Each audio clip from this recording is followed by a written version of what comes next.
sivyo? Nidile nyimbo asili. Oh my goodness. Wanatafuta muka wera bakora ibikigo. Sorry.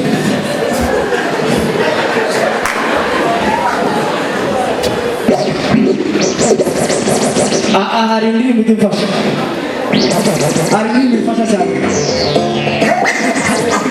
Okay, bisa aku fashion video ni moja yang masih lagi tuan amcan Joshua ambil komedi. Apa punya komedi bukan masih tulen. Guys. Apa punya komedi yang masih hidup. Apa punya komedi masih hidup. Abi mera yako na buko namba ini masih hidup. Abasingo bari hano bavuge amen. Serious ari wano zimane babwira mukabukinisha. Uyu munsi mana ntabwo babwiye. Muraza kumva my name is Ramjan ko nabwiye naza gukora comedy mu Kinyarwanda. Mwana mu Giswahili mu Gishinwa mu Giheburayo mu Giswahili mu Gifaransa mu Riki. Ndashaka mutore. Igishinwa. Abashinwa. Ikinyarwanda. Icyongereza. Igiswahili, Igifaransa, Lingala. Sama nini? Jangan susah mudi bizo zazibo. Umepata pata? Umechaketi just ndio kidogo.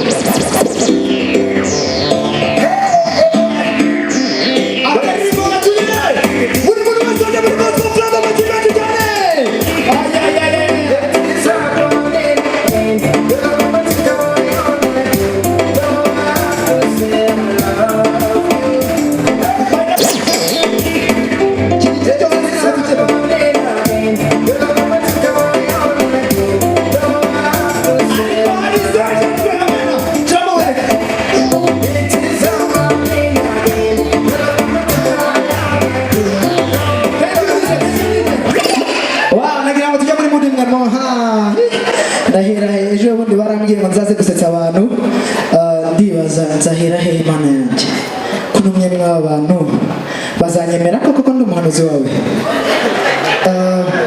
ijwi ry'Imana rirambwira ngo witinya ndi kumwe nawe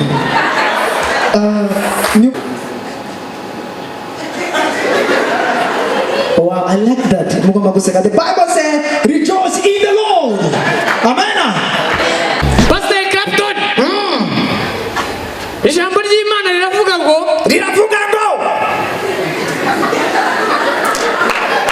umwuka w'Imana aguhishurira icyo giye kuvuga. Tugiye kwiga ijambo ry'Imana. Zana gusomera muri Bibiliya Pastor. Bibiliya ngiri. Bibiliya impapuro. So, muri Matayo. Portefeuille. Yohana 3:16. 3:16. Harimo akadomo. Okay, twagiye.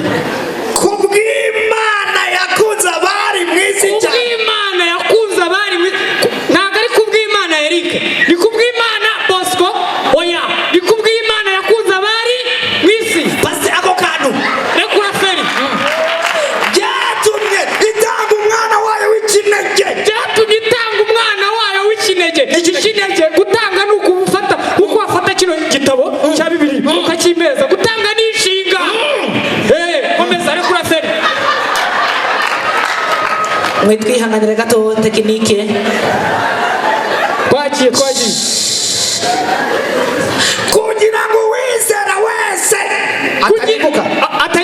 atarimuka. Kugira ngo wizera wese, kwizera ni uko umuntu yakubwira ngo ndaguha ubugari. Ibaza atabuguha. Base subiramo neza aho hantu hasubiramo neza. Gasubiramo. Kugira ngo wizera wese. Kugira ngo atarimuka. Kurimbuka urabizi. Bakire Pastor wigeze kurimbuka. Umwuka w'Imana wasobanuye. Komeza. Kwagiye.